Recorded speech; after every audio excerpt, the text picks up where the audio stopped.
Alexandre Mota Pinto, advogado, e também António Gomes Mota, diretor da ISCTE Business School. Agradeço aos dois a vossa presença. Alexandre, começo por si. Hoje surgiu, à meia da tarde, sensivelmente, a notícia de que o BCE se uniu com o Banco de Inglaterra, com a Reserva Federal Norte-Americana e também com o Banco do Japão para injetar na banca europeia dólares. Os mercados reagiram fortemente. Na Europa as subidas foram bastante elevadas. Um sentimento positivo que regressou a meio de uma crise muito grande na Europa. É verdade. Portanto, tivemos uma boa notícia. Hoje à tarde tivemos uma boa notícia. Enfim, acho que é uma boa notícia. Realmente houve aqui uma ação conjunta muito forte do Banco da Reserva Federal e do Banco Central Europeu, na sequência, enfim, de alguns avisos que vinham sendo feitos sobre a alegada fragilidade de algumas instituições bancárias europeias, avisos estes que vinham do outro lado do Atlântico, na sequência de rumores sobre a falta de liquidez, nomeadamente a falta de dólares no mercado interbancário em onde atuam os bancos europeus, na sequência da descida dos ratings dos principais bancos franceses e também com o avolumar, enfim, da crise da Grécia, realmente houve aqui uma tomada, uma ação conjunta em que participam o BCE, o Banco Central Americano, o Fed, o Banco Central Japonês, do Reino Unido e da Suíça, no sentido de disponibilizarem dólares em montante, portanto, empréstimos dólares em montante ilimitado durante os próximos 3 meses. Portanto, aquilo que foi anunciado é que durante os próximos 3 meses haverá 3 operações em que, a um juro fixo, um determinado juro fixo, os bancos europeus podem refinanciar junto do Banco Central Europeu, obtendo dólares. Portanto, aquilo que, no fundo, me parece que se constatou é que os bancos europeus têm algumas carências, estão a sentir algumas carências de dólares e tinham, enfim, contraído algumas obrigações que se encontravam expressas em dólares. E, portanto, a necessidade de obterem dólares e a carência de dólares no mercado interbancário, porque os principais fundos que atuam no mercado interbancário europeu reduziram muito as suas posições, levou estes bancos a fazerem contratos de troca, de swaps entre euros e dólares, que eram cada vez mais custosos para os bancos europeus, portanto, porque ofereciam euros e recebiam dólares. E isto, para fazer face, no fundo, a este aumento dos custos, esta dificuldade de aceder a dólares, de aceder a liquidez em dólares, houve esta ação conjunta que eu acho muito positiva. Eu diria, enfim, que já há muito, enfim, que se espera, e é óbvio que aqui a ação decisiva parece-me que é do Fed, da Federal Reserve, porque no fundo o que vai entrar nos bancos europeus, no balanço dos bancos europeus, são dólares.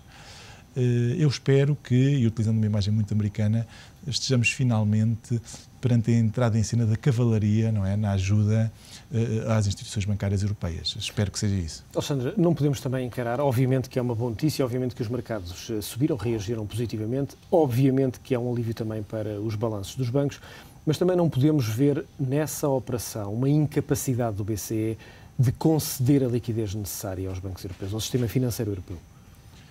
É verdade, quer dizer, por isso é que foi uma atuação conjunta. Até porque o BCE está previsto, e foi já previsto, o BCE tem estendido a sua atuação nesta área para além daquilo que foi decidido nas últimas cimeiras europeias, que seria feito pelo Fundo Europeu de Estabilização Financeira. Inicialmente o BCE parece que não teria levado a sério estes avisos, portanto esta operação foi uma operação surpresa, parece que não se estava à espera, e foi realmente uma operação com efeitos claros, portanto a eficácia da operação foi muito grande. Portanto, os efeitos no mercado, só, por exemplo, salvo erro, o BNP Paribas, enfim, que subiu 22% depois do anúncio, as ações do BNP Paribas subiram 22% depois do anúncio desta operação, justamente porque houve um rumor de que esse banco teria falta de liquidez em dólares, enfim, para cumprir obrigações que se tem de cumprir em dólares.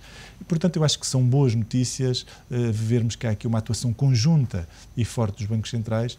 Acho que são boas notícias para os bancos europeus, que têm de se recapitalizar. Enfim, nós em Portugal temos também esse problema, mais tarde poderei falar disso, mas acho que os bancos portugueses têm que olhar sem preconceitos sem pensar, por exemplo, que se trata de nacionalizações, para a possibilidade que está prevista no memorando de serem recapitalizados com o dinheiro que se encontra disponível, com aquela verba de 12 mil milhões de euros. É importante dizer, enfim, que está lá previsto que essa participação do Estado far-se-á através de ações preferenciais sem voto. Portanto, como é que se pode, quando não se tem o voto, como é que se pode dizer que há uma nacionalização se o Estado nem sequer vai ter o voto? Nós já vamos mais à frente olhar exatamente para esse tema. António Gomes Mota, ontem José Manuel Durão Barroso dizia que os políticos muitas vezes andam muito mais lentos nas decisões, são muito mais lentos a tomar decisões do que os mercados a reagirem às notícias.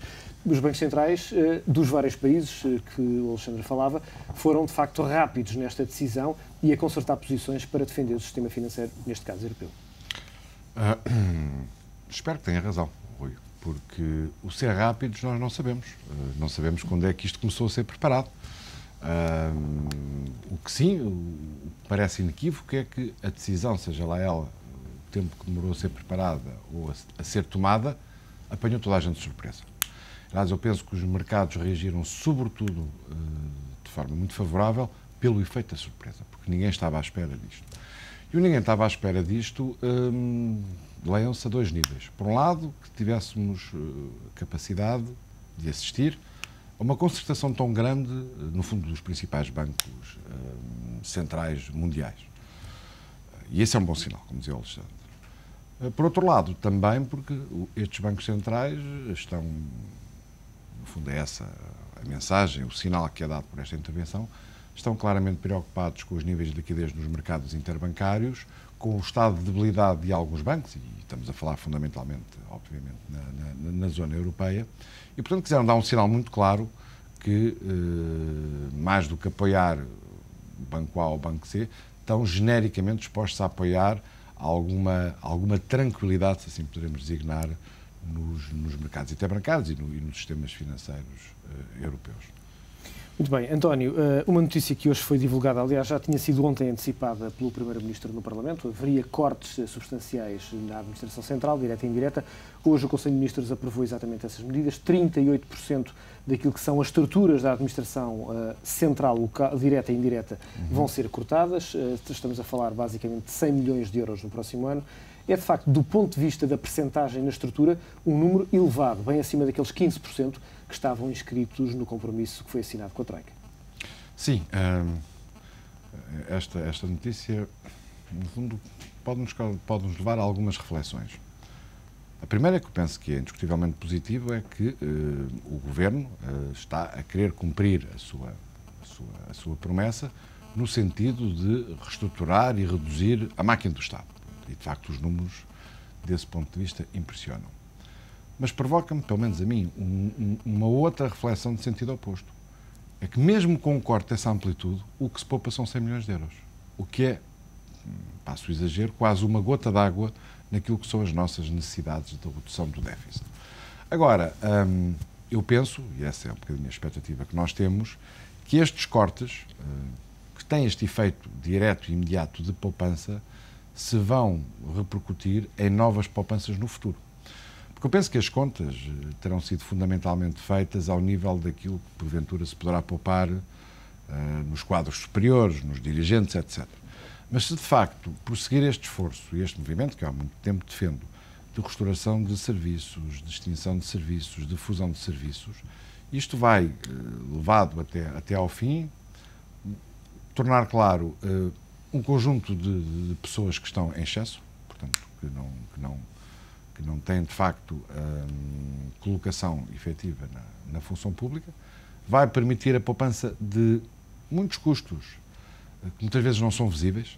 Eu dou sempre este exemplo, que quando nós extinguimos uma série de cargos de alta direção, estamos a poupar, porventura, os salários, vamos ver depois como é que é digamos assim, a desmobilização dessas pessoas, se vão para o quadro de mobilidade, se outra solução vai ser encontrada, mas seguramente estamos também a poupar espaço, telefones, há um conjunto de custos associados à presença física das pessoas numa determinada função que são também poupados. Mas se ficarmos só na área dos dirigentes, parece-me que o número final nunca será muito significativo, como aliás parece ser. A minha expectativa, e esse é que é, no fundo, o grande desafio que o Governo tem pela frente, é que a isto corresponda a uma clara racionalização dos serviços e das estruturas do Estado. E é isso que ficaremos à espera. António, quando olhamos para uma estrutura que existe e que funciona, bem ou mal, mas funciona, e olhamos para este corte quase de 1/5 da estrutura de um momento para o outro, a implementação vai ser muito rápida, fica também a sensação de que algo poderá abanar na estrutura. Para variar, Rui, sim e não. Sim, no sentido que é de facto uma amputação de uma parte grande, mas a verdade é que durante anos, quase diríamos durante décadas, nós verdadeiramente nunca questionámos o modelo de organização que temos. Admito que estas extinções e que estes cortes possam ter num efeito mais de curto prazo, possam trazer alguma perturbação no normal funcionamento dos serviços e das funções que o Estado tem que desenvolver, mas estou absolutamente convencido que ela vai ser justamente a pressão necessária para nós nos reorganizarmos de outra maneira, trabalharmos de outro modo, fazermos as funções de modo diferente. Eu disse aqui já, mais do que uma vez, que o nosso drama não nos resolve nunca o problema, continuamos a ter o mesmo Estado, um bocadinho mais barato e funcionando um bocadinho pior. Que é o que, por exemplo, acontece quando nós decidimos, vamos cortar os salários da função pública em 10%. Nada muda, quer dizer, as pessoas apenas passam a ganhar um bocadinho menos e o Estado fica um bocadinho mais barato. A verdadeira poupança é aquela que, de facto, interessa ao país e estrutural, é quando nós, no fundo, reequacionamos tudo.